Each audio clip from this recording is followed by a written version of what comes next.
शहर के 4 दोस्त राहुल, विक्रम, समीर और अर्जुन एडवेंचर के बहुत शौकीन थे।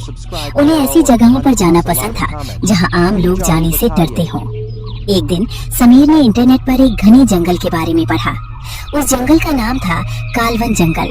उस जंगल के बारे में कहा जाता था कि वहाँ रात को अजीब घटनाएं होती हैं, लोग गायब हो जाते हैं और उनकी लाश तक नहीं मिलती।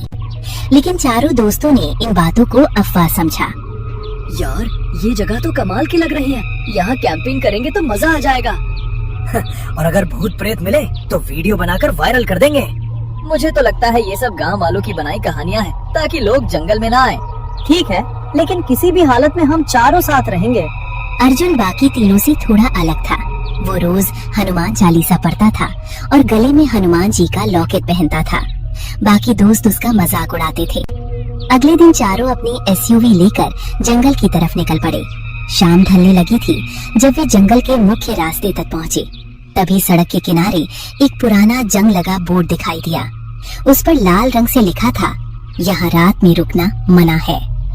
लगता है यहाँ के लोग पर्यटकों को डराने के लिए काफी मेहनत करते हैं। किसी ने उस चेतावनी को गंभीरता से नहीं लिया।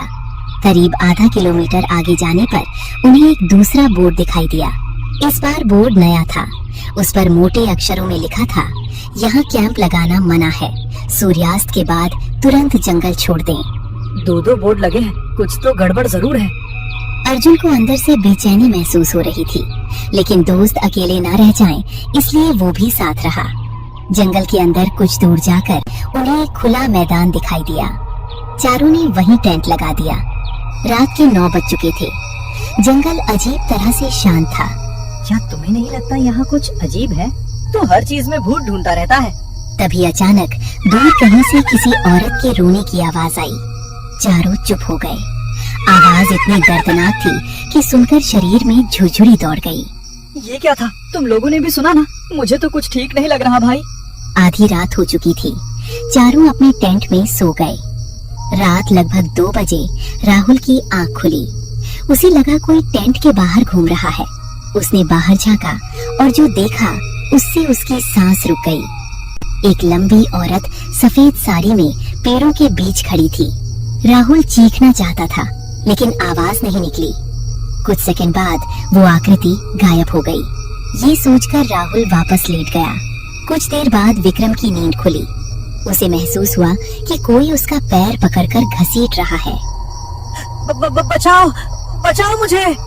लेकिन उसकी आवाज अचानक रुक गई, जैसे किसी ने उसका गला दबा दिया हो। अगली सुबह तीनों दोस्तों की आंख खुली। विक्रम गायब था।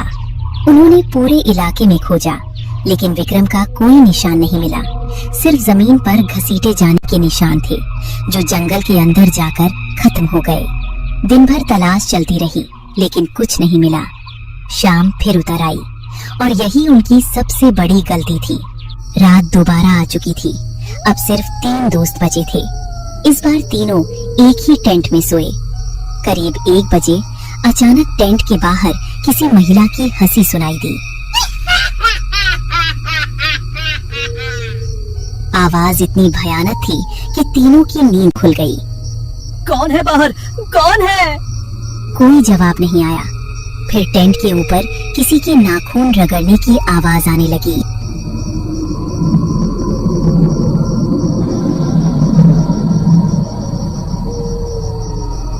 तीनों के शरीर से पसीना बहने लगा और एक भयानक चेहरा अंदर दिखाई दिया। समीर डर के मारे चीख पड़ा और अगले ही पल समीर हवा में उठ गया। बचाओ, बचाओ, मुझे बचाओ। कुछ सेकंड बाद वो अंधेरे में गायब हो गया। अब जंगल में सिर्फ 2 दोस्त बचे थे, राहुल और अर्जुन। दोनों पूरी रात जागते रहे, लेकिन सुबह होने तक समीर भी वापस नहीं आया। अब राहुल की हिम्मत टूट चुकी थी। ये इंसान नहीं है अर्जुन, ये कुछ और है। अर्जुन, हमें अभी निकल जाना चाहिए। विक्रम और समीर को शायद हम कभी नहीं ढूंढ पाएंगे। अगर हम रुके रहे तो अगला नंबर हमारा। मुझे भी डर लग रहा है राहुल, लेकिन अब ये सिर्फ हमारी जान का सवाल नहीं है। इस जंगल में कुछ ऐसा है जो सालों से लोगों को मार रहा है। अगर आज हम भाग गए तो कल कोई और मरेगा। दोनों ने सामान समेटा और जंगल से बाहर निकलने का फैसला किया। लेकिन जैसे ही वे गाड़ी तक पहुँचे, उन्होंने देखा कि चारों टायर पूरी तरह पिचके हुए थे। ये कैसे हो गया? रात को तो गाड़ी बिल्कुल ठीक थी। अर्जुन समझ गया, चुड़ैल उन्हें जंगल से बाहर नहीं जाने देना चाहती थी। दोपहर होते होते दोनों पैदल जंगल के बाहर निकलने लगे। लेकिन अजीब बात ये थी कि घंटों चलने के बाद भी वे उसी जगह लौट आते जहाँ उनका टेंट लगा था। हम घूम फिरकर वापस यहीं कैसे आ रहे हैं? अर्जुन को अब यकीन हो चुका था कि कोई अलौकिक शक्ति उन्हें घेर चुकी थी। शाम होते होते दोनों को दूर धुआं उठता दिखाई दिया।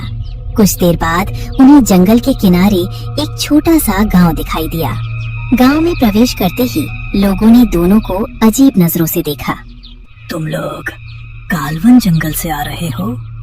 हाँ बाबा, हमारे 2 दोस्त गायब हो गए हैं। तो वो फिर जाग गई है। रामदास बाबा ने पूरी कहानी सुनी, फिर गहरी सांस लेकर बोले, आज से लगभग 50 साल पहले इस गांव में एक लड़की रहती थी। उसका नाम था राधा। वो बहुत सुंदर और दयालु थी, लेकिन गांव के जमींदार का बेटा उस पर बुरी नजर रखता था। एक रात उसने अपने 3 दोस्तों के साथ मिलकर राधा को जंगल में बुलाया। वहां उन्होंने उसके साथ अत्याचार करने की कोशिश की। राधा उनसे बचकर भागी, लेकिन वे चारों उसका पीछा करते रहे।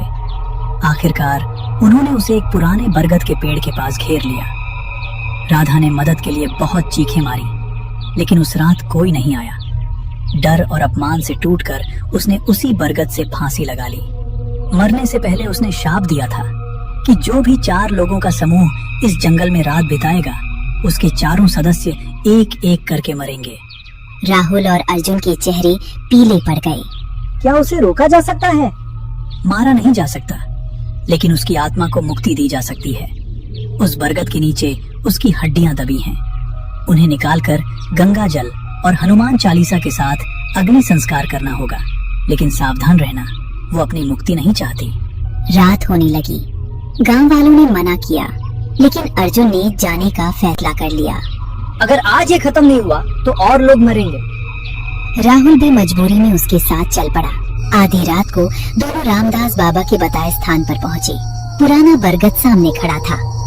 तभी अचानक चारों ओर से वही डरावनी हंसी गूंज उठी। राहुल के हाथ कांपने लगे। अचानक पेड़ के पीछे से सफेद साड़ी वाली वो आकृति निकलकर सामने आ गई। इस बार उसका चेहरा साफ दिखाई दे रहा था। एक और बाकी है। अचानक वो राहुल की तरफ झपटी। राहुल कई फीट दूर जाकर गिरा। अर्जुन, बचाओ बचाओ! अर्जुन ने जेब से गंगा जल निकाला। जय बजरंगबली, जय बजरंगबली! उसने गंगा जल चुड़ैल पर फेंक दिया। जैसे ही गंगा जल उसके शरीर पर पड़ा, वो दर्द से तड़प उठी। पूरा जंगल उसकी चीखों से गूंज गया, लेकिन अगले ही पल उसने भयानक रूप धारण कर लिया और तभी राहुल अचानक हवा में उठ गया। चुड़ैल उसकी गर्दन दबाकर उसे ऊपर ले जा रही थी। अर्जुन, मुझे बचा लो, मुझे बचा लो! अर्जुन ने हनुमान चालीसा पढ़ना शुरू कर दिया। उसकी आवाज पूरे जंगल में गूंजने लगी।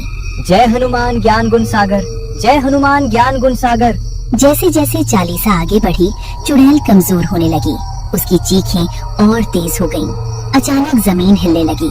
बरगद की जड़ों के पास मिट्टी फट गई और वहाँ से एक पुरानी हड्डियों का ढांचा दिखाई दिया। अर्जुन समझ गया यही राधा के अवशेष थे। वो तेजी से वहाँ पहुँचा और पूरा गंगा जल हड्डियों पर उंडेल दिया। अचानक पूरा जंगल सफेद रोशनी से भर गया और फिर पहली बार उसके चेहरे से क्रोध गायब हो गया। धीरे धीरे उसका भयानक रूप बदलने लगा। अब सामने एक साधारण युवती खड़ी थी। अगले ही पल उसका शरीर रोशनी में बदल गया और हमेशा के लिए गायब हो गया। विक्रम और समीर कभी वापस नहीं मिले। शायद वे उसी रात मारे जा चुके थे, लेकिन उनकी मौत व्यर्थ नहीं गई, क्योंकि उनके बाद उस जंगल में फिर कभी कोई इंसान रहस्यमय तरीके से गायब नहीं हुआ।